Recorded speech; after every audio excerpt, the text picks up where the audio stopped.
are for the special season 3 or season 2 finale of Adventures in Loxos, featuring one Otis Herokin, being played by his player, Tempest Inferno. Hello, I am Otis's player. Yeah. Yes, because Tempest couldn't join us for the season finale. So we're doing his special one-shot season finale, if you will, to see what became of Otis Herokin and why he went missing alongside the rest of the group. So we'll get to discover what happened to old Otis. Why did Otis disappear? What happened to Otis? And what ultimately became his fate? So, speaking of which,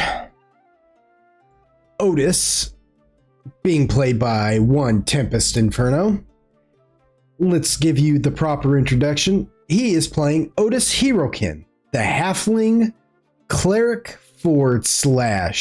favored soul / champion of Obad High. And as a brief recap of what Otis is up to right now, that is leading up to this season finale of Adventures in Loxos, Otis is currently investigating a mysterious plague that infected the continent of Siren about 5 years back. Technically it'd be about 3 years back. The first 2 years when Otis and the rest of the Inglorious few, so this is what's so funny about this. This isn't the first time the Inglorious few have gone missing. They went missing like 5 years ago and disappeared for about 5 years. And in 3 of those years, a mysterious plague ravaged the continent of Loxos, or the continent of Siren. However, because before Otis vanished, he and one Duncan Pengrass had researched a cure for a little while, and then Duncan did eventually synthesize a cure, but according to some, the cure is really not a cure at all, but more of a Band-Aid. That the wound isn't the wound isn't really closed. So that is what Otis is here in his home nation of High Forest doing right now. He is going to speak with a hermit that goes by the name of Willow McButtonwillows, who claims that Otis is his arch rival, and Otis is on his way to stop this plague, or at least speak with this Willow McButtonwillows and stop this plague. The issue that Otis is suffering from is the fact that Otis had a schism of body and soul for a little while, where his soul got ripped from his body, and his soul ended up in the celestial plane of Mount Celestia, and his body ended up in the 9 hells. And so, really say it was an out-of-body experience. Yeah. And so he's been having a lot of conflicts with his memory and things like that. His soul wants to reject his body because while his soul was pretty much purified, his body was desecrated, basically. And so innocent. Yeah, Otis is just having a rough time of it, which is why he's not your typical halfling. A lot of halflings are cheery and carefree, and Otis, he was never really your typical halfling because of his little bit of anger management issues, but he really now he's probably seen too much, and yet he's still pretty much halfling because somehow he still it manages all to just kind of roll down his back like water on a duck's feathers. So Yeah, that's what Otis is doing right now. He's traveling to a place called the High Vein, which is southeast of the capital city in the nation of High Forest called Highgarden. He's being accompanied by one Tub Lanky, who Bully. yeah, but a childhood acquaintance of Otis's. He too is also Make him sound good. He was a childhood bully. Yeah, he was a childhood bully of Otis's. They both grew up halflings, but Otis was the only one who grew up to be a cleric, which was a special position for anybody, because Obot High, the god of High Forest, doesn't typically have clerics. He doesn't have the typical pious clergy, as it were. He focuses mainly on like rangers and druids and things like that. But he did take himself one cleric, and that was Otis. Tub, however, grew up to be a druid, like most halflings, that serve Obot High in his clergy, if you will. And yeah. And Tub was just a bully to Otis when they were growing up as kids, and he's still kind of a bully now. So, Dramatic then, it's still dramatic now. yeah, well, I mean, everybody's got one in life. Everybody's has at least one bully in life, I think. I would think, everybody's at least known that. You would think. Well, everybody knows that one person where they're just like, I hate that guy. When they think back on them, they're like, I hate that person so much. I know someone like that. That's me. I hate myself. Yeah. So you have Tub and Otis traveling through High Forest to the High Vein to speak with this Willow McButtonwillow. And last we left them, they were skirting around a particular area that Tub believed is harboring a group of cultists that go by the name of the Undying Hunger.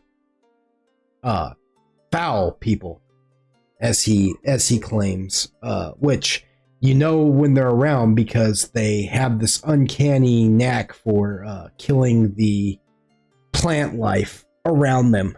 They seem to leave goo of some sort in their track, in their wake, when they travel. So that is basically where we left them as they and so Otis, you have been traveling for quite some time with Tub now. You guys managed to skirt around the area that Tub said was probably harboring some undying hunger, but you guys were moving quite silently. You're moving ever so softly through the forest so as not to draw attention to yourselves, which you successfully rolled the last session that you played. So you guys have been, this is a long trip too. This is not just some short little jaunt through the forest on the outskirts of the city of Highgarden. No. Eventually you see the sun is already beginning to wane in the sky and reach out to the far horizon, wanting to sink down below it and past it to blanket the forest in the veil of night. Tub just passingly mentions how the air feels chillier than normal, as if it is extremely unseasonable weather that you are having, and even you yourself just notice the chill in the air.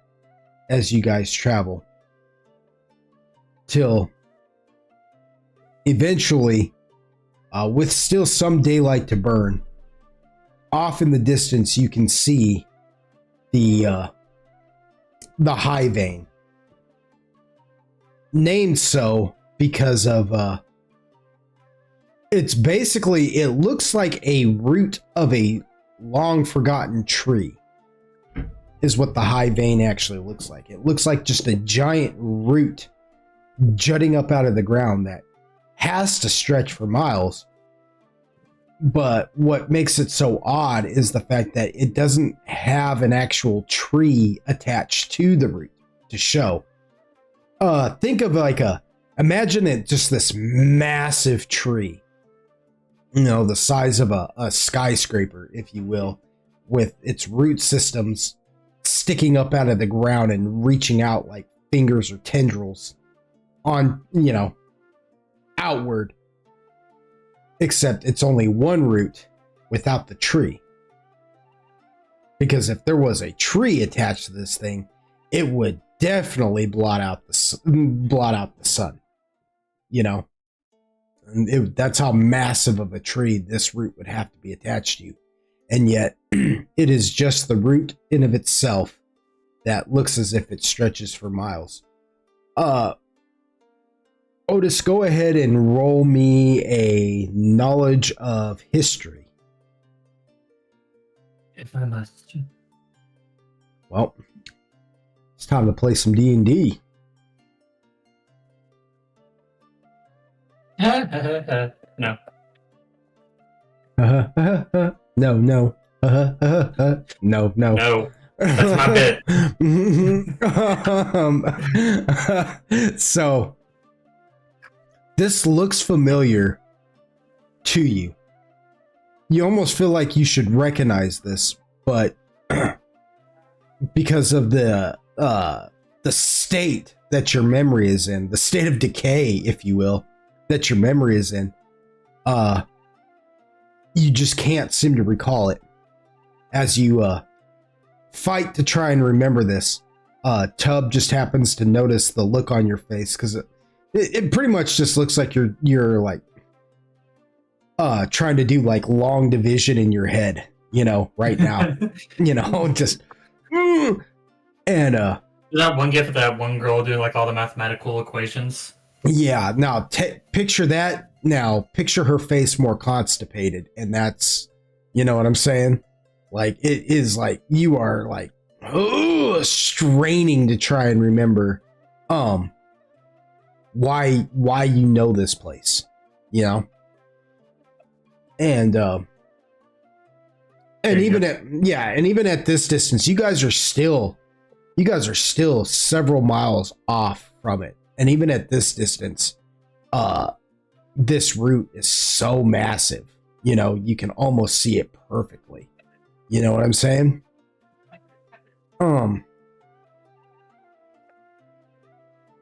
Tub just happens to notice the strain on your face, and he asks you, well, what's wrong?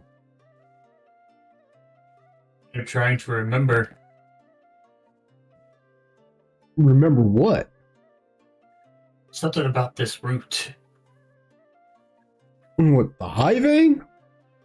Yeah. He goes, well, everybody knows about the high vein. Well, that's great. Care to share some light, because I can't seem to remember. He goes, it's the last root of the lost tree of Sky.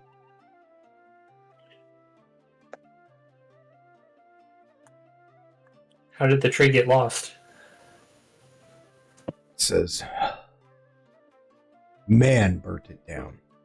Human man.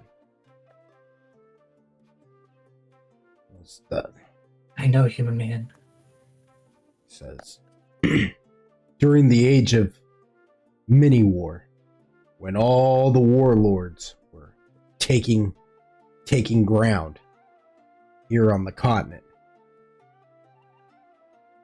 the man, the human, chopped it and burned it so that they may make engines for war. Only the high vein survived, and somehow it still thrives even without its mother tree. Nature is amazing. He nods. He looks at you kind of like approvingly and just nods. Says, "Yep."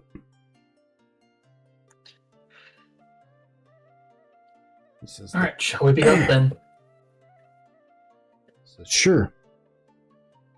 And he hops over the ridge and begins to make his way down into the forest even deeper to head towards the high vein. Otis, I'm going to let you pick. You may roll either a listen or a spot. So many to choose from. Let's see what we got. And spot it is. I have a better chance. Fails. That's not too bad. I mean, it's a solid 18. It could be better. Yeah, I mean, it could be. Come on, D&D, I need your help. Yeah. So you begin making your way down deeper into the forest with Tub, when off in the distance through the thickness of the trees, you can see rustling going on. But it's not. You can see the rustling, but you're not quite sure what it is. What is causing that. But you realize that it can't be the wind swaying through the trees, as it were, because nothing else around it seems as disturbed. But it is moving in a straight pattern, and then it'll like zigzag and then like erratically go a different direction and sway a whole different set of trees, as if something sort of large is moving out there. I'm going to lean towards Tubbs and just say, stay on your toes. I don't think we're alone. He says, "Oh. Okay, then." He says, this place is known for the having demons out here. After the mouth of the abyss opened up on Siren and the demons poured out before it got closed. Yeah, color drains a little bit from Otis's face. He says, "Yeah, go ahead and roll me another knowledge of history and see if you can't recollect something more." Oh, that's better.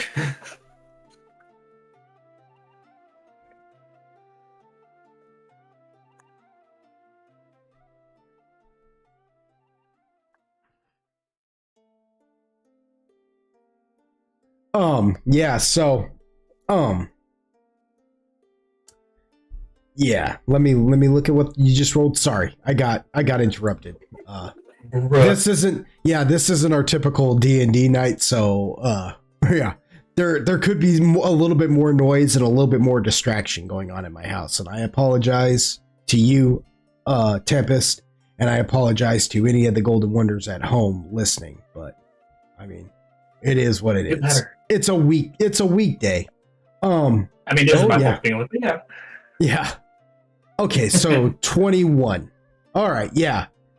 Now it's starting to come back to you. You're like, demons, high vein. Yes, you've been here before, Otis. You were coming here originally for this exact purpose. You were going to the Forgotten Tower of Stars. originally that is where you were headed because you knew of this Willow McButton Willows. This isn't the first time he's summoned you out here before. And you were coming out here about this plague originally, just before you got swallowed into the 9 hells. You were coming to speak with this Willow McButton Willows about the plague and how to stop it. And then you all got sidetracked. You had the rest of the party with you originally, and you were attacked by rage demons out here. And you remembered, yeah, there's a type of rage demon known as the alpha rage that is much larger than the rest of them. And there was quite a few of them the last time. So do with that information what you will. If you know what I mean? But you also know that the undying hunger is out here as well. But yes, you were all sidetracked when you found a girl named Emma in a well and decided to save her from the rage demons, which completely sidetracked you guys. And whilst you were investigating the sewers of the capital of Whitesword in the nation of Whitesword, that's when you were swallowed up by the 9. So, yeah, it's all kind of coming back to you now. If you want, I will let you roll a knowledge of history one more time to see if maybe you can pinpoint this Willow McButton Willows in your memory a little bit better, as to see why he's. I'm gonna roll a natural 1. Oh, okay, I'll take it. Oh, that's even better. Yeah. So, yeah, that's right. Willow McButton Willows. He's an imp. He's an imp. You've ran into him a couple of times now already. He likes to possess people's bodies, and motherfucker threw up on me once. Yeah, and the 2 times, that he's possessed somebody's body, you've come in and exorcised him out. And he kind of looks at you as his like arch nemesis now, if you will. And yeah, he did the first time. And that's how you met Duncan Pengrass. It was Duncan who first found you in the city of Cudgel and implored your help to help him exorcise him from the little girl. And it's just all coming back to you now. You're like, that's how I know Duncan. That's how, blah, blah, you know what I mean? Like, yeah. Motherfucking Button Willow. Yeah, Willow McButton Willows. And now he's... Yeah, Otis does say that at her, but it's like, motherfucking Button Willow. Tub just goes, shh. What? What's going on? I just remembered some stuff. Well, you care to tell me what kind of trouble you've gotten me into? No, it's a surprise. He says, I don't like you, Wienerkin. I don't like you. Feelings mutual, Tubby. Don't call me Tubby. Don't call me Wiener. Yeah. Go ahead and roll a move silently, and I will roll one for Tub as well. I don't like my other move silently that I had before.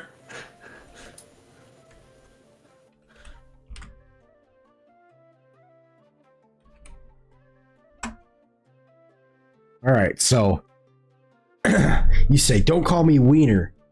He's like, "Whatever, Scrotus," and he moves into the thickness of the trees and the tall grass and bushes, like almost like a snake, just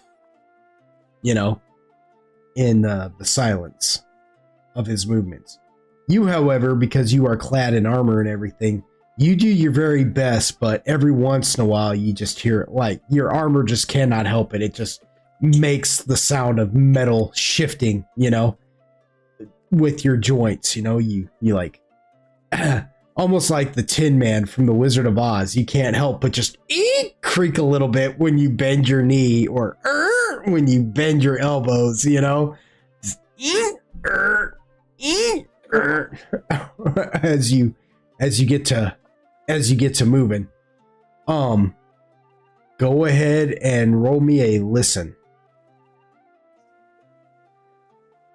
Tub is moving so fast and so quietly, like eventually you have lost complete sight of him. Oh boy. Yeah. See, now my numbers are going down. Yeah, that's pretty rough.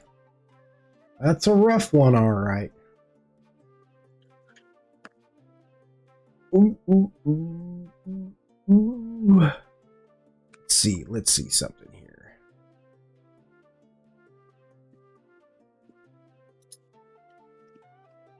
No, did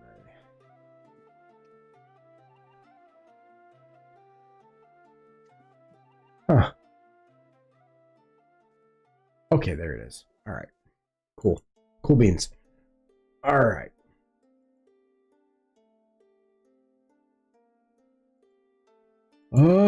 So. Well.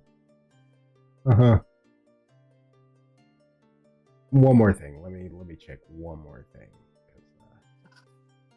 I don't like you. Yeah, I know. It's a hard knock life for us. No. No? No.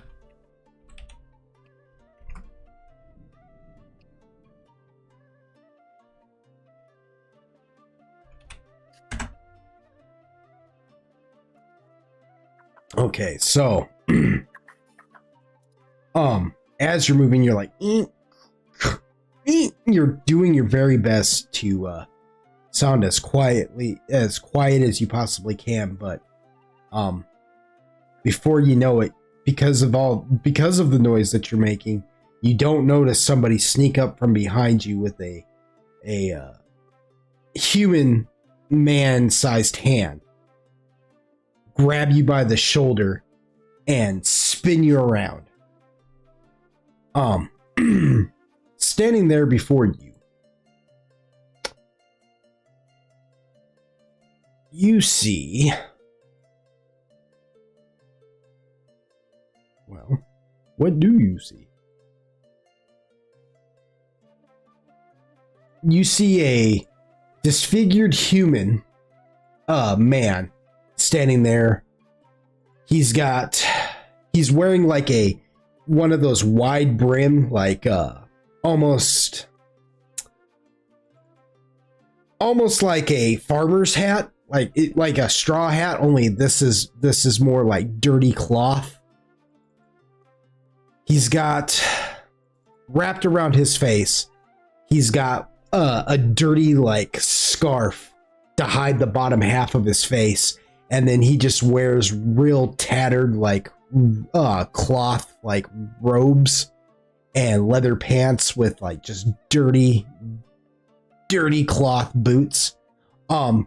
His arm in the robe is completely exposed at the shoulder down to the arm, and you notice how misshapen it looks, and it every once in a while, like boils will open up on his arm and pus will leak out, or tendrils will just kind of like a tendril tongue, alienistic tendril tongue will just come jutting out of it and lick the air and then suck back into his arm, while the other arm looks normal and it's just wrapped up in dirty cloth to hide it. He's got like brown shoulder length, just dirty, greasy hair, and his eyes glow this sickly neon green, and all like strapped to him are just like vials of green viscous looking liquid that looks like it should be like a potion of some sort, but you cannot be for sure. You cannot tell what is in these jars whatsoever. He is quite unsettling looking, and all around him are just patches of like dead ground, where it almost seems like where he steps, he just leaves this green acidic like goo that just seems to eat the plant life around him.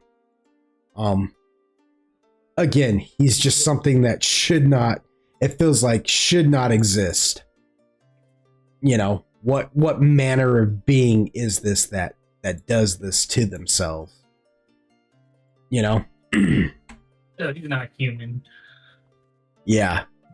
And because he took you off guard, he's going to strike at you before you have a chance to react at all.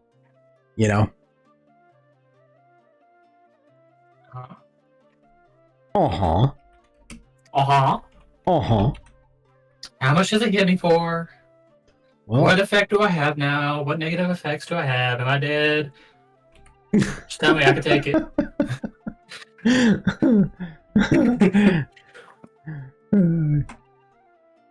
What is your AC? 22. 22. Okay. He just misses you. He rolled a 21. So he's 21. So he swings at you, but because you are much smaller than he is, standing at a whopping 4 foot tall, his swing is just a little high, and it just goes right over just swings right over your head. But it's like in those cartoons, where like he swings, but it was so close that some of the hair on your head got caught, and you just see it flutter, off your head, like he just gave you a close shave off the top of your head as you're just staring at this incredibly disfigured individual. Before you take your action, go ahead and roll me a knowledge of history. Bro.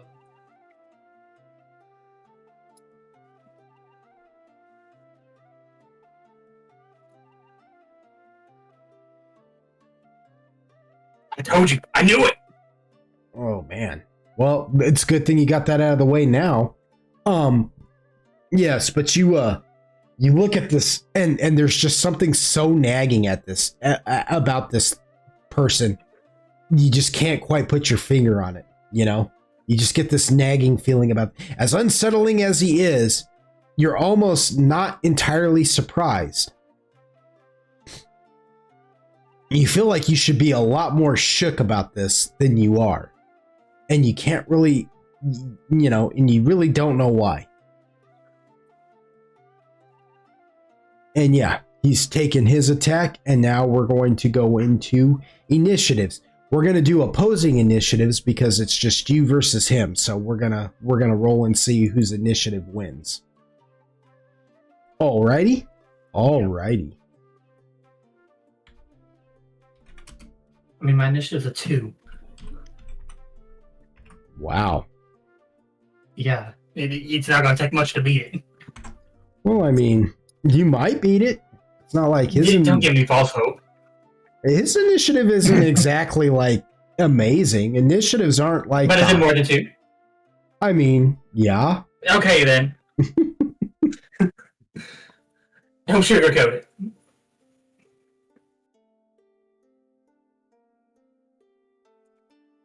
Well, I'll tell you what he rolled. He rolled a 9. Okay. So all you gotta do is beat a 9.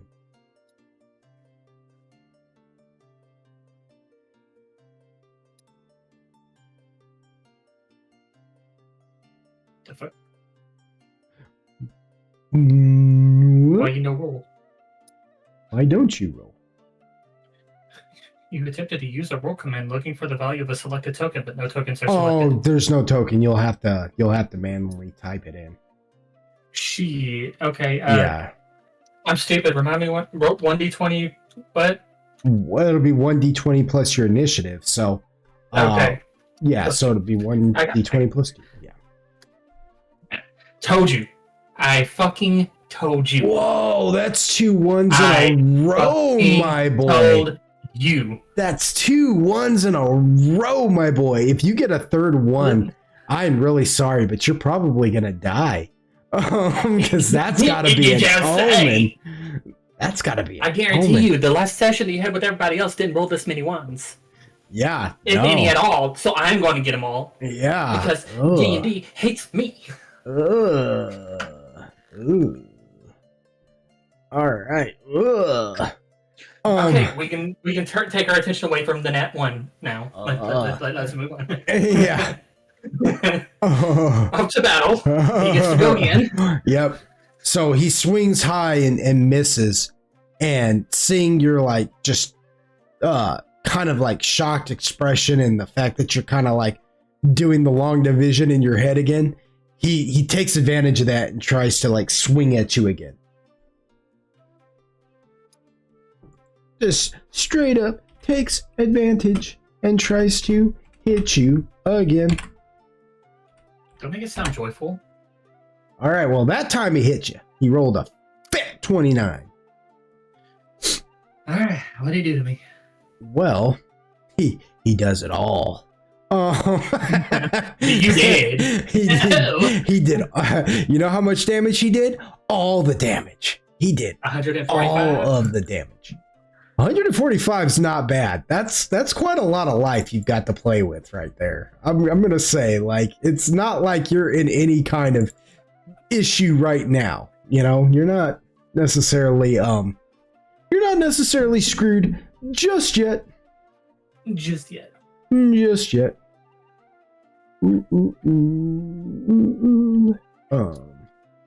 Let's see. How much damage does he do?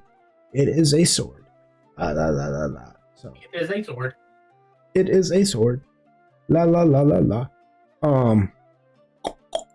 Okay. Nope. Already typing in the wrong thing.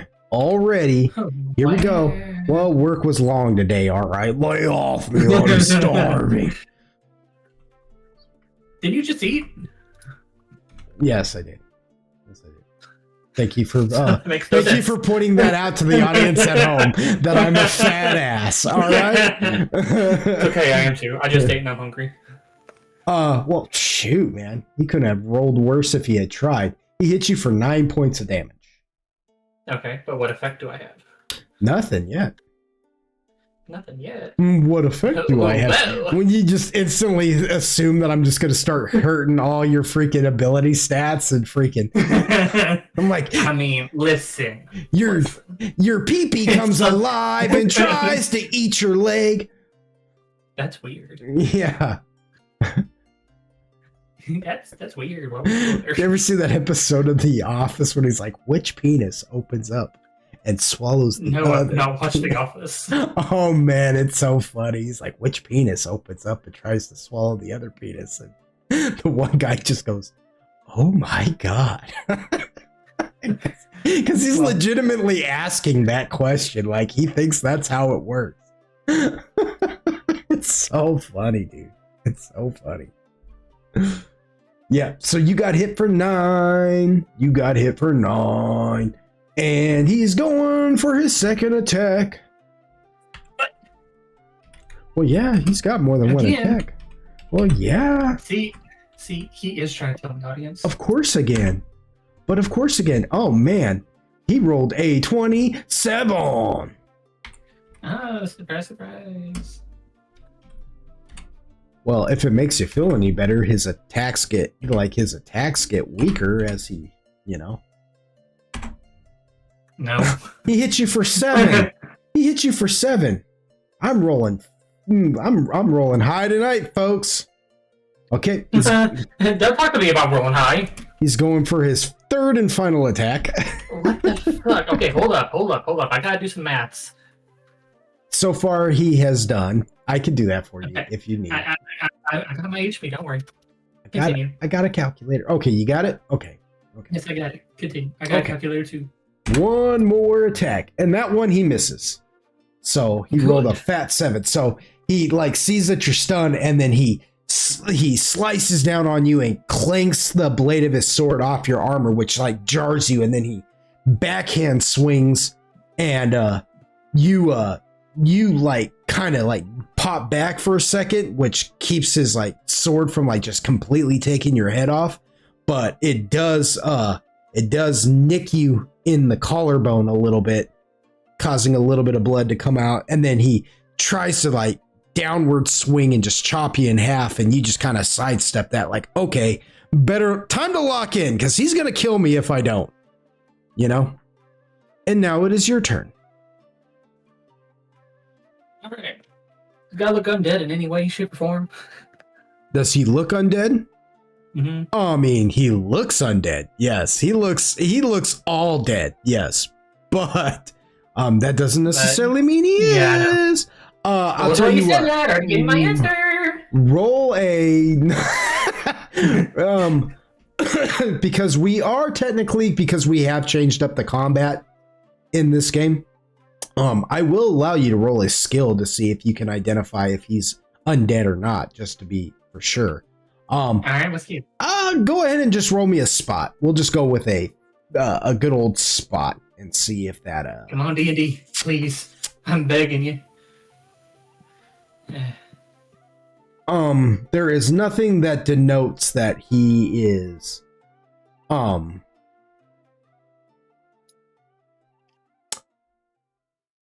He doesn't seem dead. You know what I mean?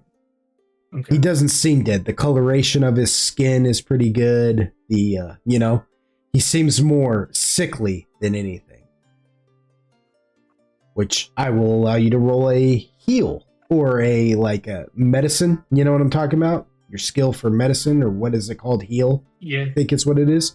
I'll let you roll that to see if you can't just like diagnose him like Dr. Quinn, medicine woman. Ah! I got good heal.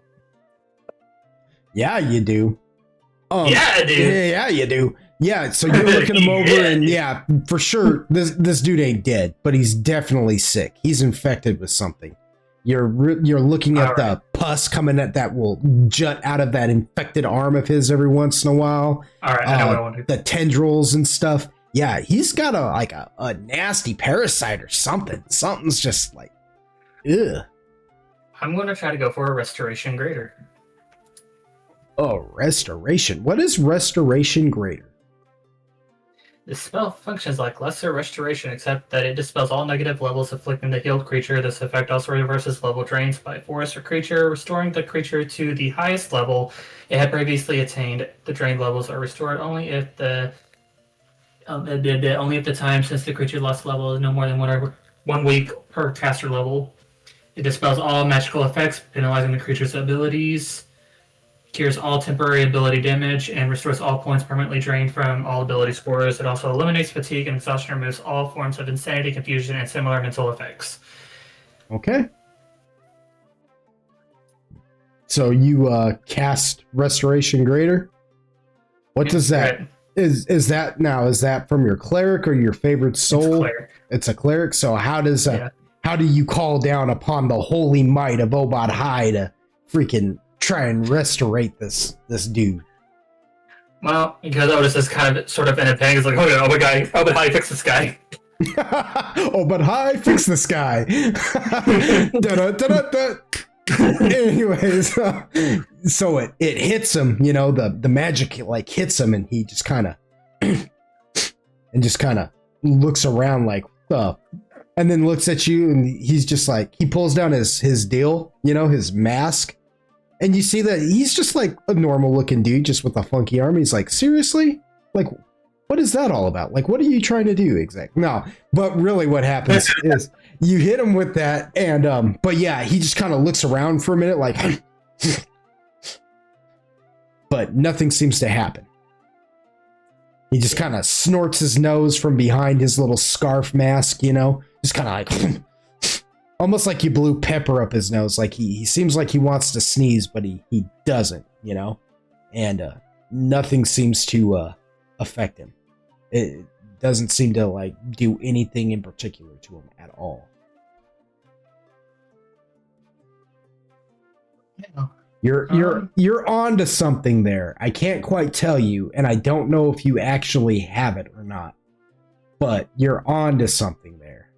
You have. Yeah, I don't think I have it. It's the problem. So, If you do not have this spell at a high level cleric, that is crazy work. I can't tell you what the spell is, but that is just crazy work if you do not have this spell. Here I am like judging you. I'm sorry. That's not what a DM is supposed to do. You're allowed to play as much D&D as you anyway. Yeah, you're allowed to play as much D&D as you like. I'm so sorry. That was uncalled. That was uncalled for. Yes, it was. Yeah, I'm so sorry. Please forgive me, sir. Oh, we're not okay. Okay, well, you know, that's fine. What? I said I was sorry. You're supposed to say, you know, it's okay or something. It's okay. It's not though. If it was okay, I would have said so, but it's not. Such a forgiving party I DM for, man. Such a forgiving group I DM for.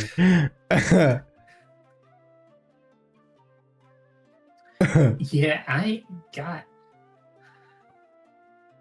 ain't got that. If it's what I'm thinking you're thinking of, I ain't got that. But I can give it to myself. You can what? I can give it to myself real quick, you know? I mean, no, I don't think Change that's. some things around. I don't think that's how that works. I don't think that's how that works, buddy.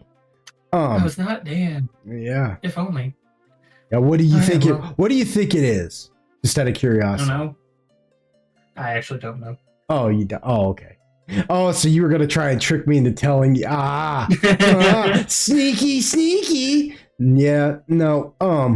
You said it was a high level spell. I'm only at 7th on cleric, and I'm not really seeing. I don't know if it's really a high level spell. I just I couldn't tell you, but I mean, you know, you may actually have it, and just not realize. If you really don't know what it is, I'm thinking you might actually have it, not realize you have it. But there is a spell that you may or may not have that could I want you to tell me after this little do battle. some things. I will. I'm going to. Yes. Okay.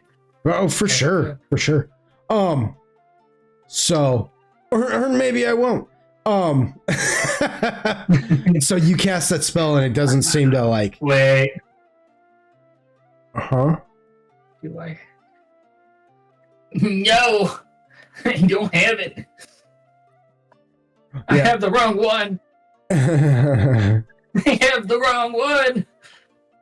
I would think you have this just because you have restoration. I can't imagine that No. greater restoration. I have the wrong one. What is it? What is it that you think? I can remove curse. Oh, yeah, you do have the wrong one. I have the wrong one. Yeah. Yeah. That's a shame. So, is it still my turn? Do I still get to do something? You can move. Can I cast another spell? Yeah, we'll say you can cast another spell because, I mean, technically, Greater Restoration isn't an attack spell. You were just, yeah, so, yeah. All right, Obscuring Mist.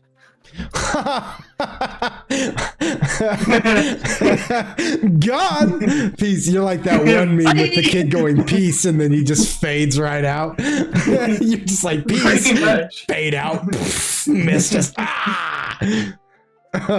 very good. You are now concealed. Yeah. Obscuring Mist. To sneak away. Well, And go in okay. the direction that Tubbs went. After you look into whatever you're looking at. Yeah, I'm gonna check something now because you've done plenty. It's his turn now. It is his turn now. I'm just gonna see exactly what misty vapor arises around you. It is stationary once created. The vapor obscures all sight, including dark vision. Beyond 5 feet, a creature 5 feet away has concealment. Attacks have a 20% mischance. Creatures further away have total concealment, 50% miss chance. Oh, an attacker cannot use sight to locate the target. Ooh. Such as first for 4 rounds, strong wind. And that is, let's see. What radius did you spread that obscuring mist out at? Well, it just says it never mind. It says 20-foot radius from you. Oh, yeah. 20 feet high. But it's stationary. Yeah. But it's just a stationary thing. So it just, and you guys are about 5 feet away from each other. So you've got the 20% miss chance, and creature 5 feet away has concealment. So that's 20%. Or so if you move further than 5 feet away from him, you'll have total concealment, giving him a 50% mischance. See, fireball, flame strike, burns fog in the explosive or fiery spell area, while fire burns away the fog in the area to which it deals damage. This spell does not function underwater. Okay, so, well, lucky for you, he's not a pyromaniac, so he's just gonna get really frustrated and swing in the darkness. He attacks the darkness.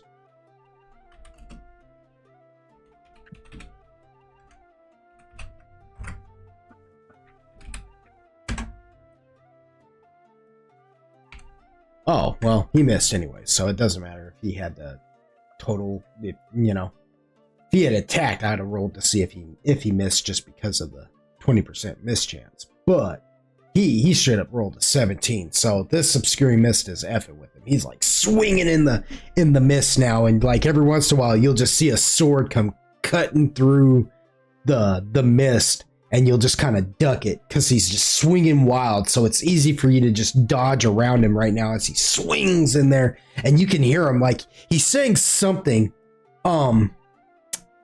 What languages does Otis know? All of them? Yeah. He knows how to Common, speak. halfling, gnome, and elven. Okay. That's crazy that you don't know. So yeah, like that just sounds like something he learned, like having an ADHD moment. Yeah, like he just he just learned it. Yeah, it's like I may run into a gnome someday. Like a kid who just learned Swahili for no reason. Like you don't know any gnomes. You didn't grow up around any gnomes, but you just happened to come across the language and said, I kind of like that. Yeah, so that's a funny pronunciation, so I'm going with it. Yeah, he's saying something in a language that is very guttural and deep and a bit. It's a very abrasive sounding language, but there's something very like dark and menacing about this language. It almost sounds like gibberish, but it's not gibberish because it's still a little too exquisite to be gibberish, which makes it such a crazy contrast. Yeah, he's gonna swing again though. He ain't giving up. His mama didn't raise no quitter. Nor. Oh my gosh, he rolled a 16. He literally rolled one less. Okay. Now you know how I feel. Well, I know, but like it's almost like once you casted that obscuring mist, all of a sudden he can't roll to save his life now. Then he rolls another 17. Yeah, so he's just swinging wildly in this mist. Go ahead. It is your turn. I am going to try to tiptoe away and back in the direction that Tubbs originally went and try to, just escape. Just get out of here. Roll roll me a move silently. And I will roll for him a listen, and it will be just opposing rolls. No. Good grief. Yeah. Well, he whooped you on that one. So you start making like a lot of noise, like you're trying to move away silently, but even in the mist, your armor is just clunk, clunk, clunk, and he's just like, ah! You just hear him, ah! Like, got you. But it is still your turn. Oh, well, no, because you're trying to move away, right? That means, okay, this is what I was going to do. He's going to go for an attack of opportunity because he knows you're trying to move away from him, right? I know, does he? Yes, he does. What Does is he your, though? what is your AC? Wouldn't you like to know? 22. 22. Ooh. But we're gonna say you moved just far enough away before he swung on you that will give you the 50-50 chance that he misses. All right. Okay. He's got to roll. We're gonna go Call of Cthulhu rules on this one. He's got to roll lower than 50. Fair? Sure. I mean, It's still gonna work out in your favor. I mean, possibly. He literally rolled a 51. He literally rolled a 51. It's like Roll20's listening and saying, "Let's make this intense." Okay, well, he's gonna get his hit. He's gonna get his hit now. Let's see if he can do something better than a 7 and a 9. What do you think? I think I'm gonna keep my mouth shut. He rolled a straight up 12. Right up on you. So that one catches you. As you're trying to sneak away, 12 points of damage. He swings. 12 was the damage, yeah. He's like, oh, and just swings wildly and catches you right across the back of your armor. It doesn't cut deep in. It doesn't cut actually into you because of your armor, but what it does is it hits with such a force, you feel your armor kind of cave in a little bit into your back and cut you that way.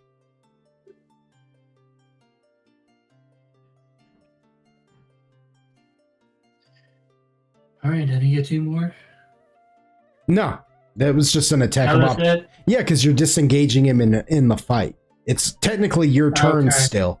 You're just disengaging him in the fight. So I rolled the spot and listen to see it, or the move silently. And we are standing. It's like yeah, it's just forest. Swamp water. No, it's just dirt and grass, and you've been in a forest before. You know what a forest floor looks like. No, I don't know what that is. What is it? Please go into painful detail on what the forest floor looks like. It is a place of trees. No, there is dirt and okay.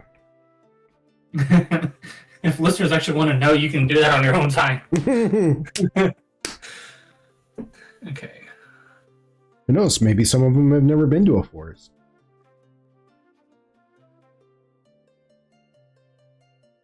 Yeah, but it's still your turn. So movies, so surely they would know. Anyway, I'm going to cast Soften Earth and Stone in his area to hopefully slow him down, make it a bit more of a struggle for him. Okay, so here's the thing. Continue moving away. Here's the thing, right? You too are obscured. It does not say that that you can see perfectly in there as well. Oh no, I'm just going to the last location that I knew of. Whether he's actually there or not the fact that I could see him. So because I turned around 180, I'm going to turn back around 180 or just behind me cast the spell. Right. Okay, so you're just gonna you can soften earth and stone in a radius, right? Is what it is. It is a 10-foot square per level. Okay, so how many squares are you going to do? 10-foot square per level. This is a cleric move? Yes. So 10 times 7 is 70. So you can do pretty much like 70 feet. Right, but you're not trying to like cast it on yourself either, so. Right, I'm just trying to do it behind me to where I'm not affected. Right. So what would you say? Probably, I would say probably like I put 20. Probably like because you moved further away than 5, so we'd say you'd had to have gotten to 10 with it when he hit you. So 10, so to keep it from hitting you, you could probably do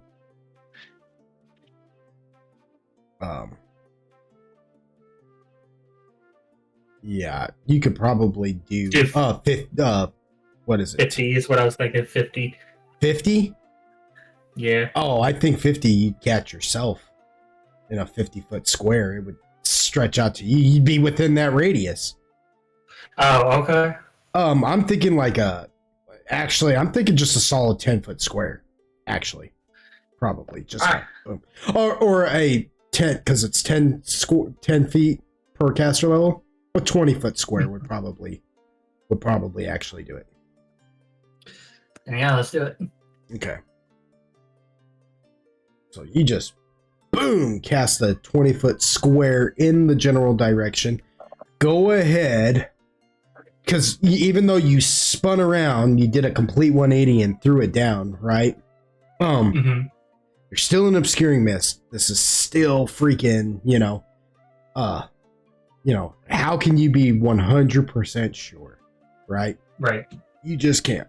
So we're going to do, because he's obscured, go ahead and roll me a 50-50 deal. D100.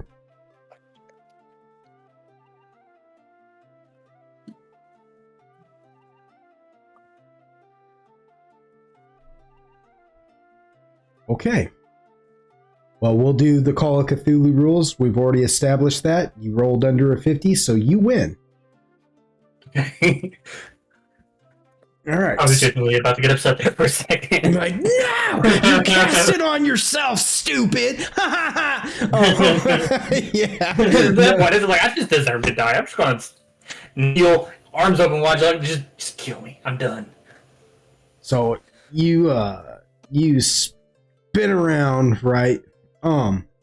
And just boom, cast it, and you hit it because you hear him all of a sudden go, "What the fuck?" And then fall into this softened ground, just start sinking in, and you can hear him speaking in that dialect that you cannot understand, but he's saying, he's just like, "Gingas, I better have you." And he says a few words. Roll me a knowledge of, I will say either a knowledge of religion or the planes. One or the other. I will accept one or the other.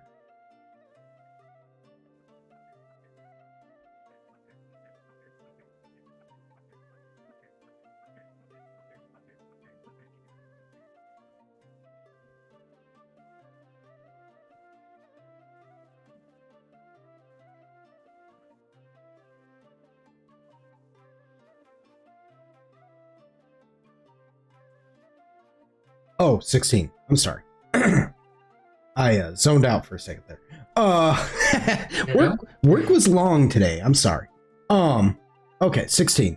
So you don't catch anything, but you catch a familiar sounding name, like a curse, like a cursed word at you.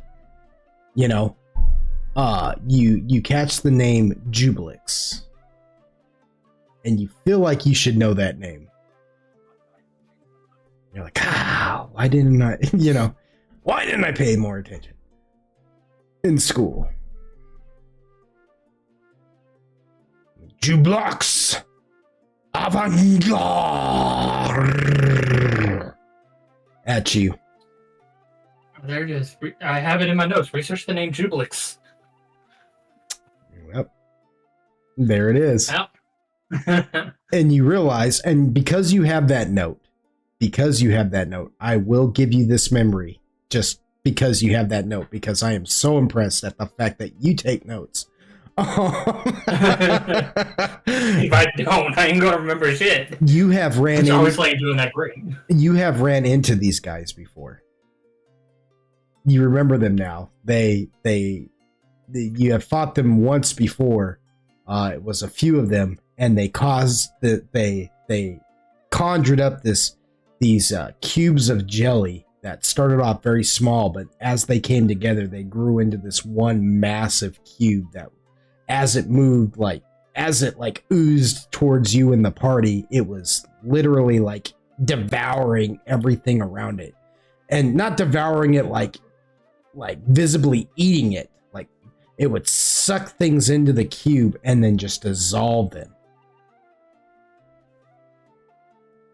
And you turned yourself into stone to make yourself dissolve slower, and jumped inside the cube and then called down a pillar of fire down onto the thing and cooked it. Yeah. Yeah, you got yourself a lot of heroic points that day, because I was like, dang, you almost died. Dude, you almost suffocated, you almost dissolved, and you managed to kill that thing from the inside out. Good for you. Yeah. So, yeah, that was you in particular who did that too. So you remember these guys now, the Undying Hunger, and you remember that name Jubilix now. You're like, oh yeah, Jubilix. And you tried to remember his name then too, and you're like, I feel like I should know this guy because he's a demon, prince of the abyss. You're like, and you hear it now, and all starts coming back to you, and you're like, oh yeah, I need to research who Jubilix is. And then you know, and then turn around and start walking away. Yeah, you just take off. You go barreling into the bushes and the trees and the thickness of the tall grass, just running, when you feel another meaty hand, but about the size of your own, just a little bit thicker, grab you and pull you to the side. And it's Tub, and he's like, shh, and just kind of biffs you upside the back of your head. He's like, shut up, you're making so much noise, you're gonna get us attacked. What is it gonna give him a look like, motherfucker? I will kill you where you stand. I was just attacked. Where the fuck were you? What do you mean, where was I? He's like, I was right where we were going. And he parts some of the tall grass so you can see, and there you see a dilapidated tower sitting against nestled within some of the rooting of the high vein. And this close now, the high vein is so large that you can't even make out its entire shape. It just now looks like a fallen tree, a gnarled fallen tree laying on its side now. And within some of its root system, you can see that there's this tower that's not even as tall as the vein in itself. However, it might have once been, but the top of it has long since fallen and collapsed in, and there's parts of the tower where the walls are missing and things like that, and there's not even a doorway in like an actual door.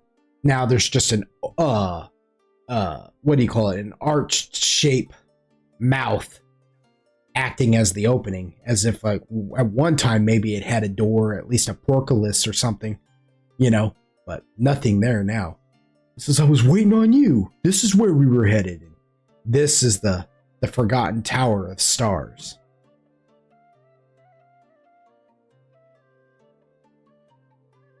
It's like, you're the one that fell behind, not me.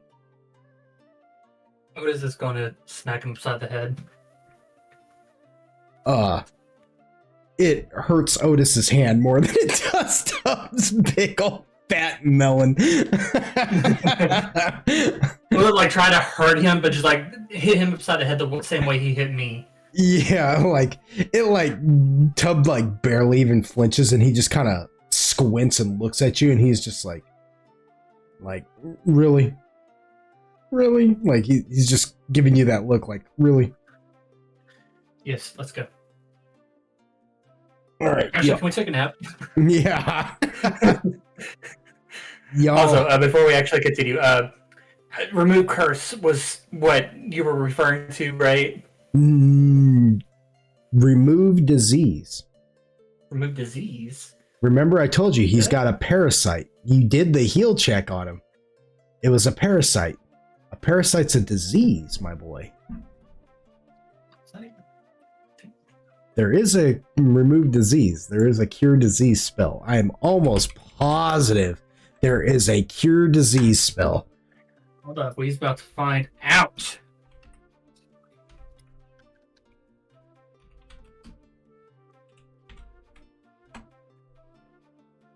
Yep, remove disease.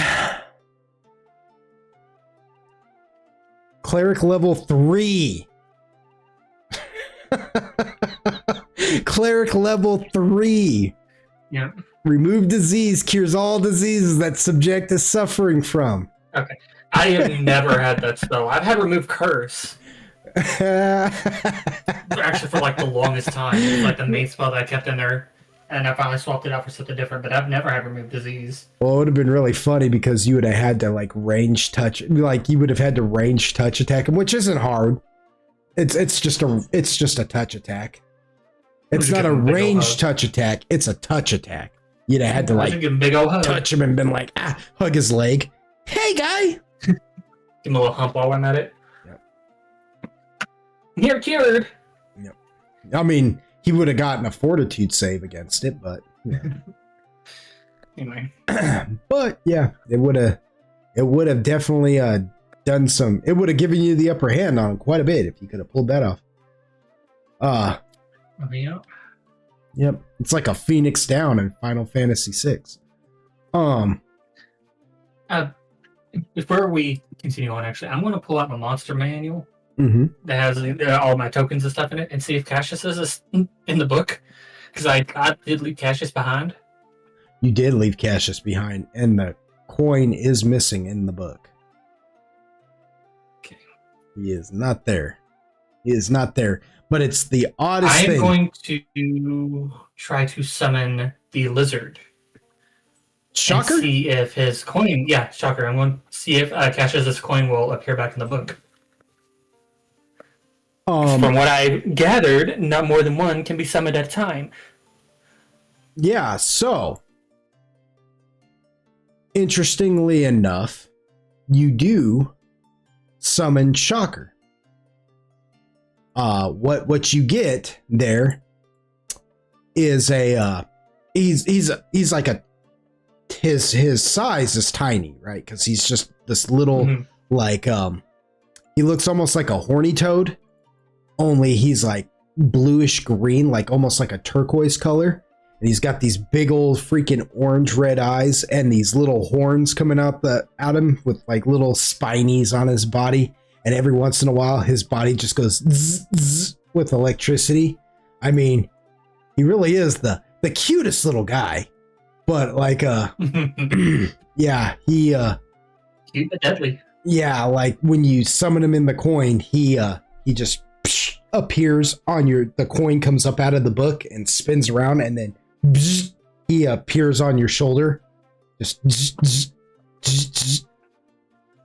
And he kind of looks at you for a minute with like a knowing look, like, oh, it's you. He doesn't put one finger up to I do like a little high five type thing, hoping that Chuck will understand what he's going for. Yeah, he doesn't actually say it, but yeah, he takes one of his little clawed little fingers and taps you on the palm of your hand and just. Zzz. Otis is now all giddy because of that. Tub watches you do that, and he goes, "Oh, what in the abyss's butthole is that? How are you doing that now?" I'll explain to you later. Does Cassius's coin, is it in the book? It is not. So his coin is now just randomly back at Highgarden. Something is going on. It should be safe. Yeah, you're not entirely sure why Cassius didn't summon back, but yeah. He is definitely not, his coin is definitely not manifesting itself back on the monster manual, to be sure. Yeah. Well, that does worry Otis, but at the same time, he can take solace in the fact that he was with someone he truly knows. So he's not incredibly worried that Cassius is in danger, or the coin is anyway. So he's like, okay, I'll figure this out later. Yeah. Fair enough. Time to move forward. All right. So you make your way towards the Tower of Stars then. Unless I can turn around and go back home. I mean, you could. You're allowed to play as much D&D as you like. You go home and you get shunned for being a coward. No. Tubbs is like, look at this little coward. We made it all the way, and he was like, I knew you were a wiener, Ken. Okay, bye. So you guys start making your way to the tower, and you realize why they call it the Tower of Stars. Because something about the brick that it was made from glitters in the light, like it's got starshine in it. It's not bright or overwhelming. It's just a slight twinkling, if you will. You know, ever so slight. Nothing massive. But then again, the brick has become quite old. And the tower in of itself is less than its former glory. It can only make you wonder, Otis, what this must have looked like when this was brand new and clean. You know, how it must have shined then. You know? And as you make your way to the tower, you hear a voice from inside of it, past the darkness of the front opening there. Somewhere within the darkness, you hear a voice say, "Who dares approach the abode of the great Willow McButton Willows?" It is I, your arch nemesis. He says, "I do not have no arch nemesis, for in order to imply that I have an arch nemesis, that would mean I have an equal, and there is no equal to I, Willow McButton Willow." Oh, Willow, can we just stop this? It's me, Otis. He says, "Oh." Oh. Don't get me wrong, it was fun at first, but we're kind of on a little bit of a time crunch here. He says, Tell you what, we'll pick this up later after we get the little problem taken care of. We'll hang out. We'll do something. We'll go for drinks. He says, "Well, you know what? I know who it is. I knew who it was. You don't think I didn't see you walking up? I was trying to do a bit, and you're just, you know what? Never mind. It doesn't, you know what? I'm sorry. Okay, you know, how about this? Let's do a redo. I'll backtrack a little bit, and I'll come walking up, and we can try again, okay?" Otis turns around, walks away. He says, no, the moment's ruined. The moment's ruined, and Tubbs like... Don't worry, I won't remember any of it. Tubbs freaking, even Tubbs is like halfling is starting to show through. He goes, "Well, I don't know. I think if you guys really try, you might get it this time, actually. I mean, you know, you might give it one more shot at least, Mr. Yeah, I think that we really should, because, you know, I think we got something great going on here. Mr. And Button. I did ruin it, and I apologize for that. You just see this like old, decrepit old hermit come like walking out of the tower mouth, and he's like, "No, forget it. Just forget it." He is like I said, he is this decrepit old hermit who wears this gray, dirty robes, you know, hooded robe. His hair is long and gray and kind of stringy and greasy. He's got this long, gray, matted beard and mustache. He looks really malnourished, like his face looks sunken in, almost like to the point of a skeleton's, but it's not a skull, you know? He's got bushy gray eyebrows and these bloodshot red eyes and just this pointed nose and just real freaking pissed off expression on his face. And he's got these gray, like spiky fingernails, you know? He's just this grouchy ass old looking hermit who just comes stepping out and he's like, "No, forget it. Just forget it." He goes, "Otis." Willow. Do what? I'm sorry? Said Willow. It's like, don't talk to me like we're old friends. I hate your guts. No, you don't. Yes, I do. For one. No, you don't. Yes, I do. If you did, you wouldn't have called me here now, would you? He goes, first of all, I hate your guts because when we first met, you called me a demon, and I'm not a demon.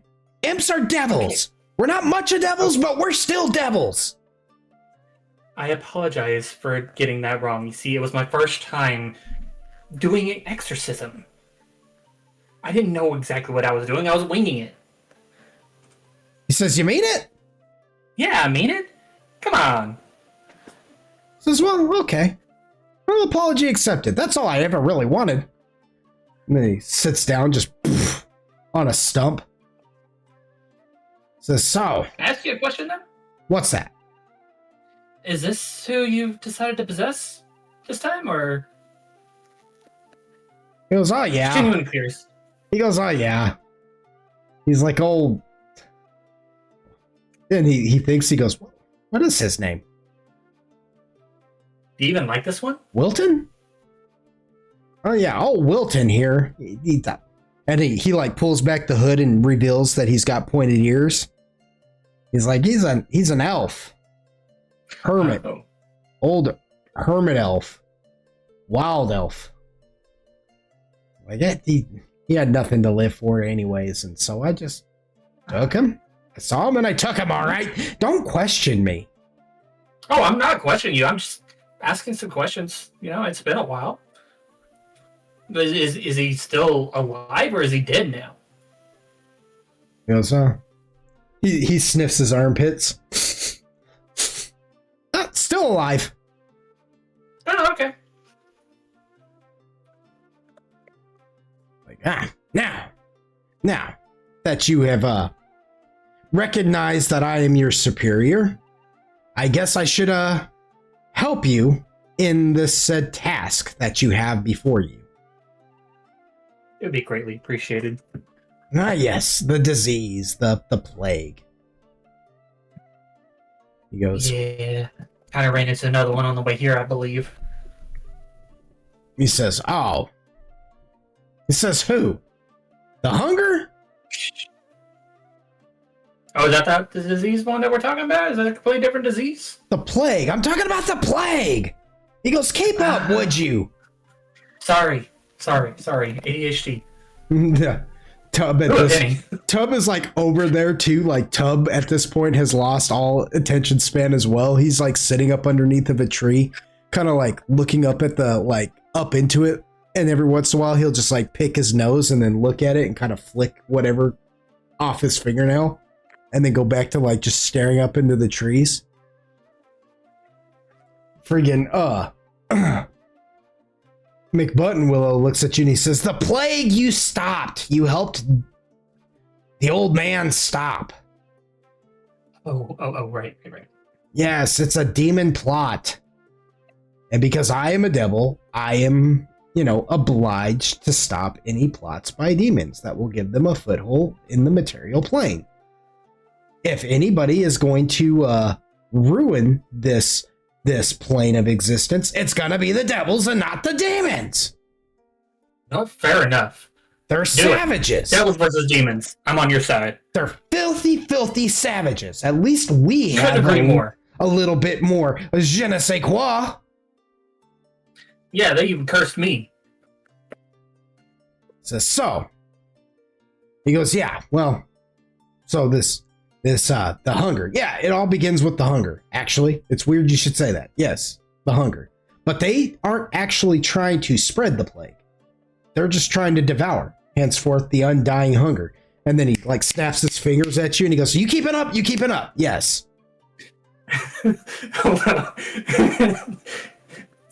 Okay, being a little meta here, you did that and it actually did snap me out of a bit of a trance. Sorry. You're welcome. He said, yes. Yes, the hunger. Yes, the hunger. It all begins with them, but they're not actually a part of it. No.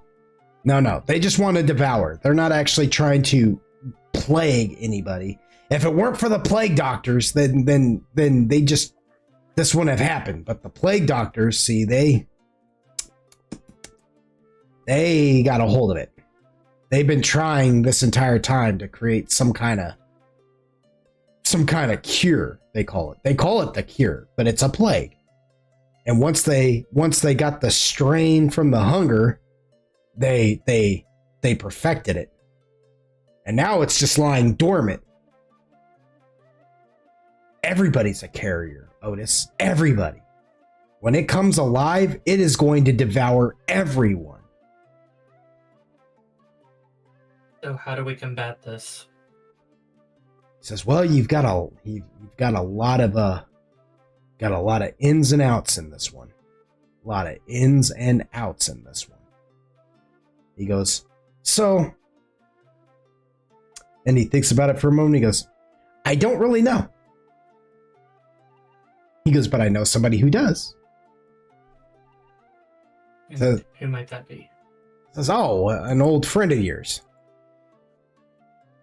And out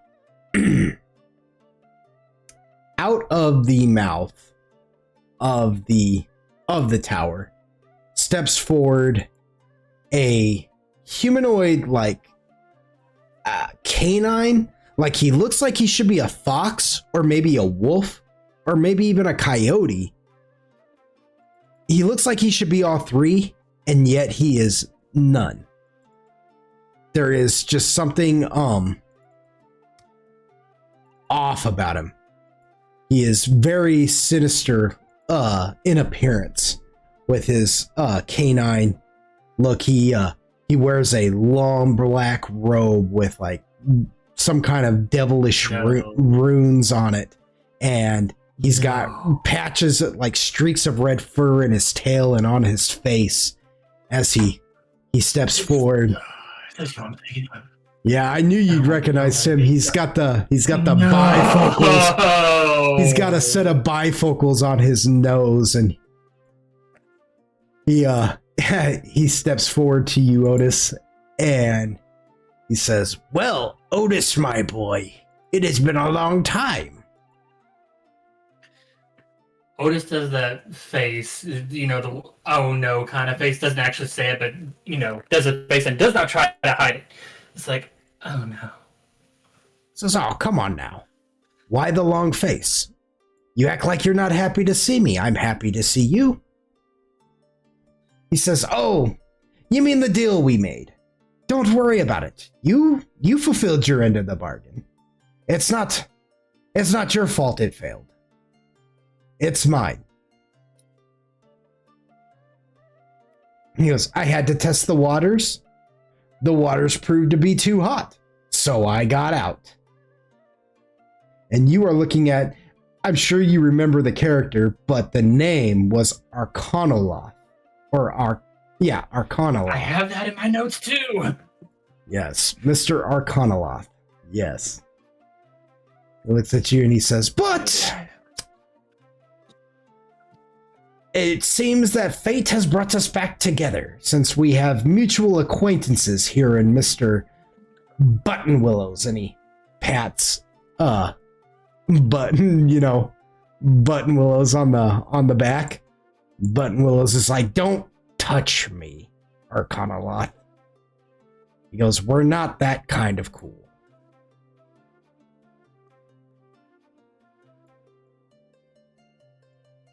He says, "I didn't know." Yeah, Otis just has that look on his face that he's just not happy with the situation. He's not trying to hide it. He is not happy. I'm going to say McButtonwillows takes notice of this, of your just expression. He goes, "Yes, so funny. Arcanoloth here caught me up on your guys' acquaintance, and he let me know that you struck a deal with him some time back. I mean, I'm a devil, and even I know better than to try and strike up a deal with a..." Otis is going to quickly give him a look as to say, "Shut the fuck up right now." He's like, "With a you go off." And then he sees your expression, he just kind of trails off. He's like, "Fine. Be pissy about it." Arcanoloth just kind of giggles, like kind of chuckles to himself, and he goes, "Ha ha ha ha." He goes, "Oh, Otis, you haven't changed a bit." Says, so, did you like your stay in the Nine Hells? What do you think? Says, well, I hope you liked it a little bit, because the only way you're gonna cure this You're not telling me I have to go back. this plague. No, don't. No. He goes, oh no. You're not going back to the Nine Hells, not to Avernus, the first level of the Nine Hells. I mean, that's I'm going past the first level, aren't I? that's like a resort. Oh no, you're going to the abyss. And then he just kind of, when he says it like real flat like that, and then just kind of like tilts his head to the side and looks at you like with his eyes over his bifocals with his nose pointed down, you know? He goes, yeah.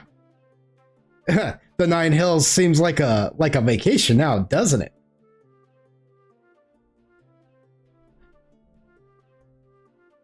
Otis just doesn't say anything. He's just sitting there, just like, I'd rather die. Says, don't be like that. He doesn't say that. He doesn't say that out loud. It's what he's thinking. Says, don't be like that now. Don't be like that. He goes, I can help you out. Does it involve making a deal? He goes, not with me. With who? He goes, well, I got a friend who might be interested in helping you by lending you a nifty little trick. You seem to be coming up short a little bit with your animal companions there. Missing a few, are you? Not funny. But yes. It's a little funny. He says, well, you'd miss them a lot considering that your book wouldn't quite work down in the abyss. Not without the aid of a friend. We'll call him a friend.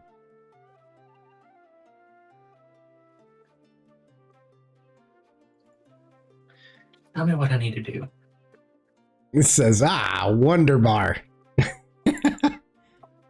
He says, and he calls into the darkness, like, he goes, Sodices. And you just hear a very, like, it's not even, like, angry or sinister. It's actually kind of what would you call it? It's kind of a friendly enough sounding voice, actually. A calming one? Not calming, but it's regal enough. Like, what I mean is he doesn't, this voice doesn't sound so aggressive. It sounds more civilized, if you will. You know what I mean? Almost, gotcha. Almost educated, you know, like not educated. Not brutal, not ugly, just, you know, just downright kind of decent as this figure steps forward from the darkness as well, because everybody seems to just be coming out of the mouth of this freaking tower. But you see this rather large demon, you know. Oh, he's like large, like Uquill is large, you know, just tall and fit, but he's still about medium size. He's not like the size of an ogre or anything, you know what I mean? Or even like a well-built orc or half-orc per se, you know what I mean? But he's, you know, he's fit, he's muscular, he's got jet black skin with etches like in his actual skin that looks like is lava is just bleeding through, almost like you can see his veins on the outside of his skin, like they're etched in there, and it looks like magma is just flowing through his body. His eyes glow this dim yellow, and his hair is finely cut and slicked back, and it's crimson red, and he's got a finely trimmed crimson red beard and mustache. He's got these large black and purple wings, and he wears this finely tailored purple silk suit with silver designs on it and a black silver vest. I mean, he is actually very well dressed. He is extremely dapper, probably more dapper than he has any right to be, considering that he's a devil from the nine hells, and yet nothing about him, other than just what he is extremely aggressive, and yet he walks with an air of like dignity, you know? As he steps forward, and Arcanaloth says, Otis Herokin, meet Sodices. He's a pack devil too. Sodices just looks upon you, Otis, and says, yes, I am, but I am not like my constituents. I am not so vulgar. It is a pleasure to meet you, Otis Herokin. There is not too many that I know of who have managed to outsmart two of my brethren. Brood blood still speaks your name. And Ignatius, well, let's just say he's still trying to prove his worth.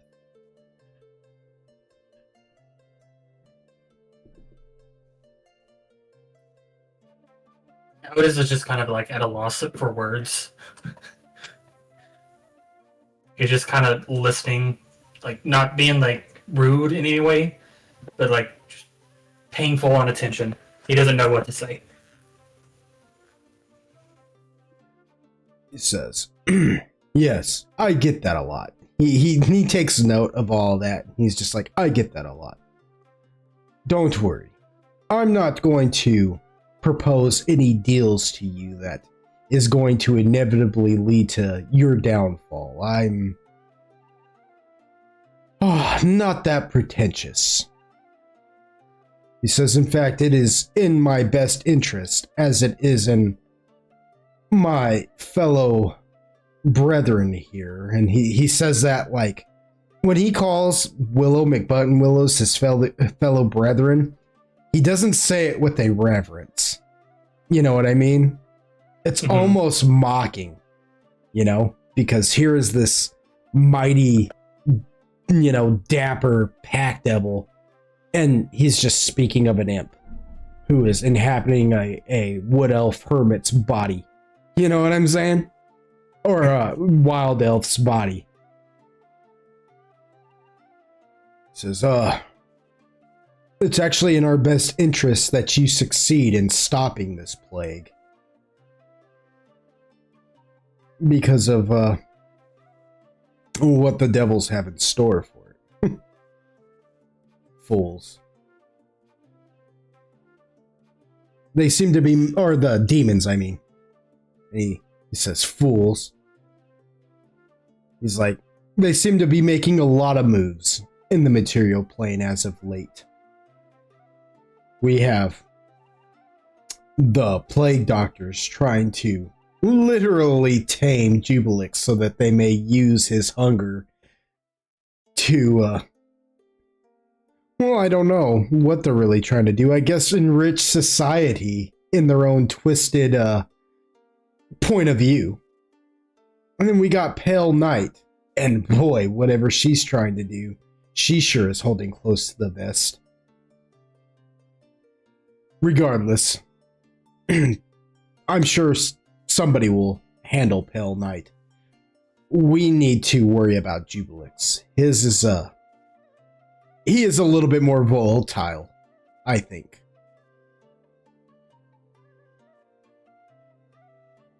So I propose this deal to you, Otis Herokin. I will give you, and he pulls out Cassius's coin. I will give you your coin back, and I'll even put a little bit of a charm on it that will allow you to call all your animal companions at once to help guide you through the abyss. And you and Arcanoloth will go down through one of the back doors that I'm sure he knows of that will take you into the abyss.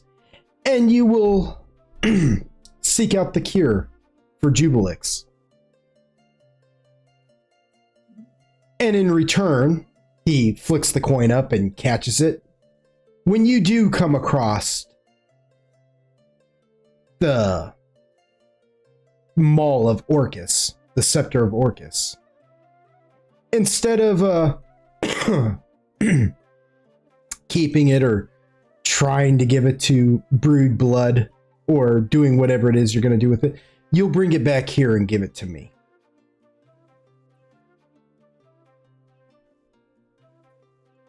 He says, make no bones about it. I don't expect you to go out of your way to find this cult, the Rage, the Crimson Rage. I don't expect you to go out of your way to find them and deal with them.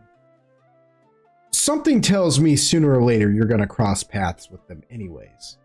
And when you do, I only require that you get me the Scepter of Orcus and bring it to me.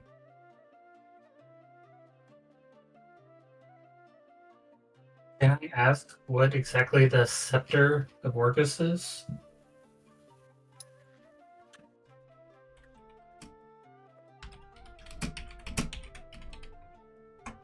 Well, I guess it's actually called, he goes, yeah, okay, so I've been misterming it, but he says, well, actually, it is called the Wand of Orcus, if I'm being absolutely correct and accurate to it.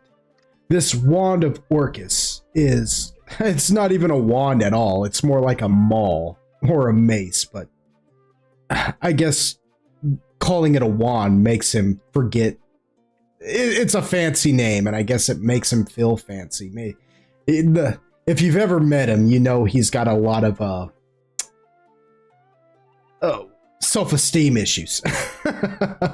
But the Wand of Orcus is, it's a very powerful relic indeed. It's his everything. And he who has the Wand of Orcus, well, let's just say he doesn't particularly want it falling into the hands of his enemy. And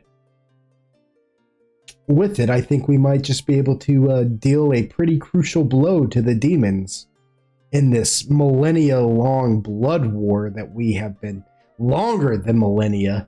And when he says that, he kind of loses that polite demeanor, you know? He's like, longer than millennia. Blood war that we have been stuck in with these savages for I don't know how long. And I'm tired of it. It is time they know who their superiors are. Clearly, you saw their followers earlier. They're little cultists. Have you seen them running around here? They look like diseased varmints. Not like any motions to himself and, you know, just kind of shows him like, look how nice I'm dressed. Kind of, you know, motion. And then he goes to look at Willow McButtonwillows, but then changes his mind and says, no. Not like this, you know? So it's time the demons know who their superiors are. And if we have the Wand of Orcus, well, that will be a crucial blow.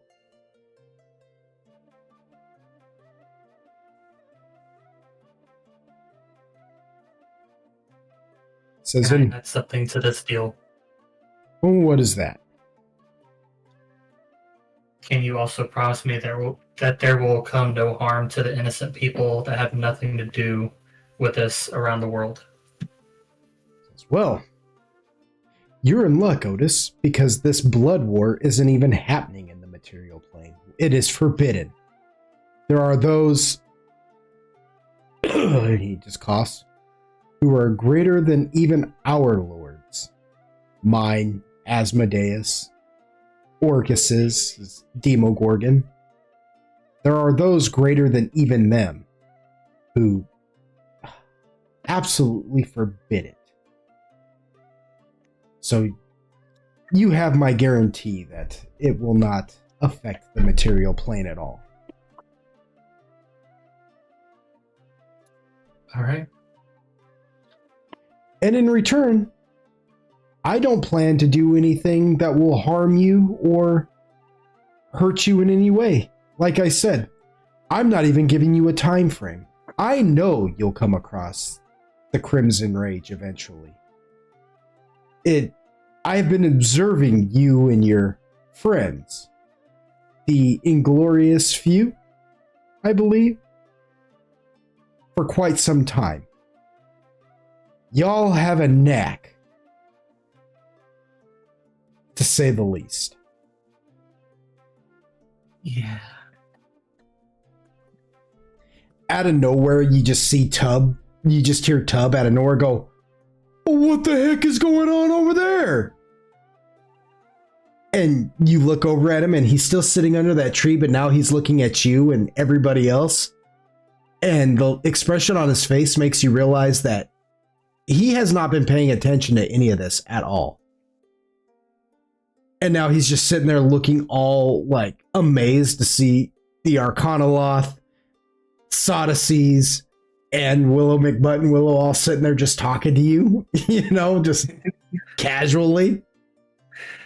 Otis is just kind of like hold up a finger to him, just like one moment towards Tubbs. His like jaw is like, his mouth is just hanging open. He's just like, what the crap? Sodices just kind of chuckles and goes, he can't go with you. But I promise you that we will ensure that your friend is returned to his home unharmed. I would greatly appreciate that. I kind of assumed that he wouldn't be able to come along. I'm going to roll me a will save. Will save? Mm-hmm. Oh, wow. What did I do? You didn't necessarily do anything. This is just a if it works, it'd be a nice little test. What is it?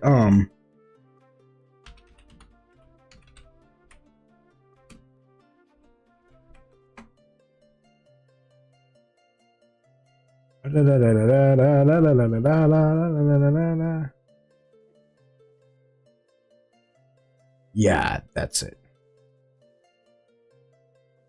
Surface thoughts. Gotta.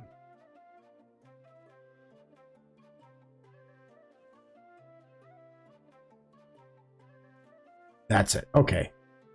So that's the one right there. Yeah. At what level would that be?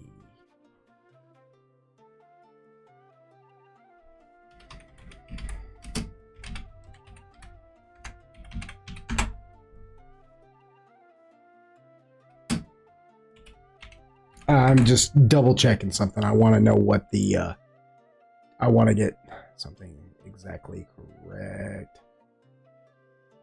Okay, so it would only be, and you got a 30. Okay, so you feel, okay, so what happens is you feel as he's like staring at you, you feel him try to like creep into your mind and read your thoughts. Like you feel his hand kind of, like a spectral hand almost, a psychic hand kind of caressing your brain as if it's trying to crack it open to detect your thoughts. But you shake it off. You realize that he's like trying to read your mind. It's gonna look at it like there's no need for that. I have been nothing but truthful to you. I have no reason to lie right now. There's too much at stake. He laughs and he goes, huh. He goes, huh. How curious. I have met many a halfling, and not many of them are as well versed in guarding their mind as you are, Otis Herokin. And now he kind of looks at Willow McButton Willows with a little bit more approval. He says, you are correct. And he looks over at Arcanoloth with it's not approval nor disapproval. It is just, he just looks at him. You know what I'm saying? Yeah. It is very unfilling, and he says, and you were correct about this one. Says you are the right one for the job. Obad High chose well, I see. Says, no, I thought I saw a hint of displeasure when I called the fat one your friend. And he kind of motions over to Tub. He says, but if it's none of my... You're a little bit of a bully, but it's fine. Says, huh. And kind, too. I don't know how you've survived as long as you have, dealing with the kind of characters you've had to. It's amazing to me, too. Says, well. He says, then we have a deal?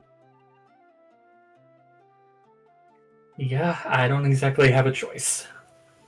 He takes the coin between his thumb and his index finger and holds it there and then and blows on it, and it goes and spins between his thumb and his index finger, and it glows ever so slightly and then comes to a stop. And then he flicks it to you to catch. He says, now you will be able to summon all three of your companions within the abyss. He says, thank you. If you betray me, though, full transparency, if you betray me, the coin I blew on will melt. Yeah, there's always a downside, and I kind of assume so.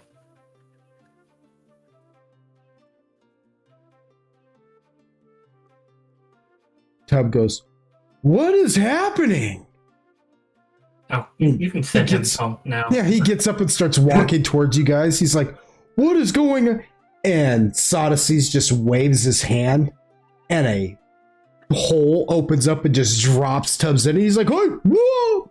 And boom, he shuts in. He goes, I promise he'll return home. But I did drop him from a kind of a bit of a height, so he'll return home with a sore ass. You're welcome. Thank you. With that, Arcanoloth says, well, then let's go, Otis. Yep, let's do this fun adventure. I've been so looking forward to this. He takes you inside the tower, and once you're inside the tower, you see he just comes walking up and opens up. He walks up to a cobblestone and just lifts it up, and when he lifts it up, you see there's a hole there that looks like it's a portal. But when you look down into the portal, you just see nothing but this black, inky, like, swirl. Just almost like it's liquid, but not liquid. I was going to look at Arcana and, jump? Asking if he's supposed to jump in there? He says, yeah, it's a back door to the abyss. Otis doesn't let him finish. He just stares, and then he just dives in. Because it's a back door to the abyss. I wasn't done with my monologue. You know what? Fine. And he just jumps in there, too. And the cobblestone shuts, leaving Sodices and Willow McButton Willow sitting there alone. And when Otis is at a clear earshot, McButton Willows looks up at Sodices and says, what do you think his odds of succeeding are? And Sodices says, I'll give him a 10-to-1 shot. McButton Willows says, good enough for me. I'll take some of that action. He pulls out some coin and hands it to Sodices. Sodices says, fine. I'll add it with the rest of the pool. And that is where we're going to end Otis Herokin's season finale as he travels into the abyss to find a cure for Jubilix. Wow. Wahoo! Dun, dun, dun, dun, dun, dun, dun, dun. So originally I was going to post this on Patreon for free, but I do want like the YouTube viewers to get a chance to experience it too. So I'm going to post it here and on Patreon for free. And for you Golden Wonders at home who are listening to this, I also have some things going on over there at Patreon that are completely free, just free for you to check out. Android, the player Android has begun the Android's Journal, his character Android Risen, Android's Journal with part 1 of Android Checks His Shadow, and that's posted over there for on Patreon for absolute free. You can go over there and check that out. What Android's Journal is, it's just, think of it as like an inner monologue for Android that's kind of recapping Android's journey thus far and what's going through his mind as he learns to cope with his new role in life. I'm also going to get the campfire tales between Mindoc and Uquill, which we're going to be going back in time and we're going to be having conversations between Uquill and Mindoc by the campfire, but it's not this Mindoc and this Uquill. It is Arc 1 Uquill and Arc 1 Mindoc, like around the times when they first met. And so this will give the audience a chance at home, a chance to kind of see who these characters were when we first started.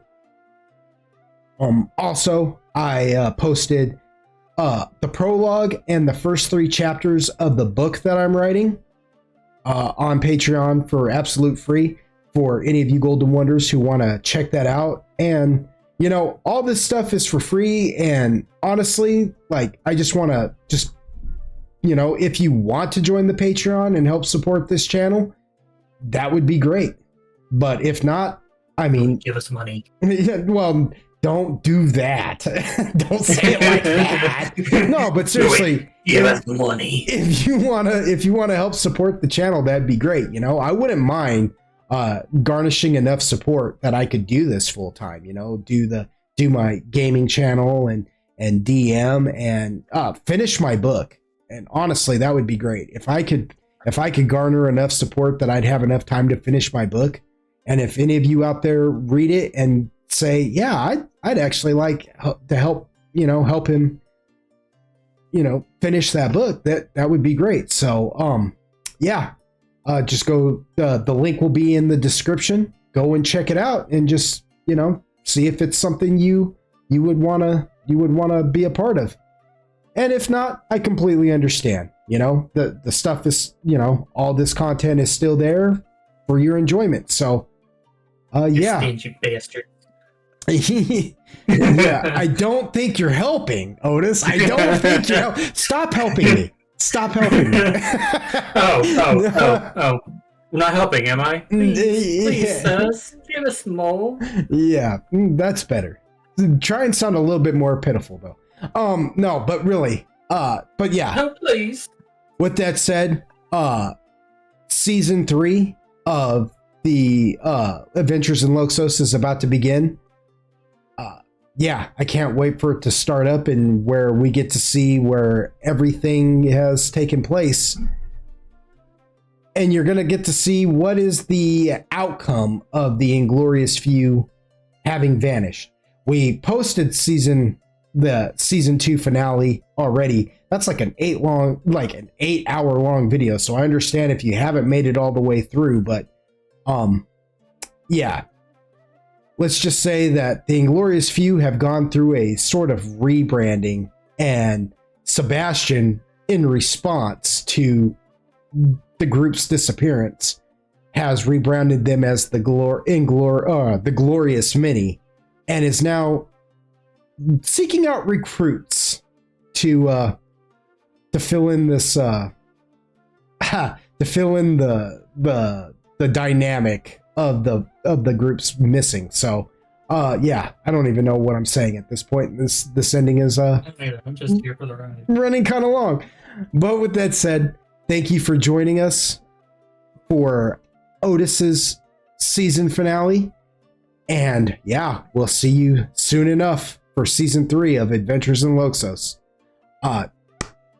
For every session 0, for every session 0 of everybody's secondary characters that will be in session 3 or season 3, check out my Patreon.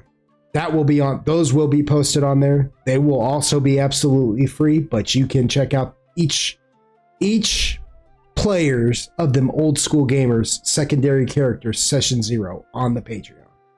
So we hope you come and visit us. You got anything you want to plug there, Tempest? Nope. All right, well, we'll catch you next time. Y'all come back now. Stay golden. Thanks for listening. Bye.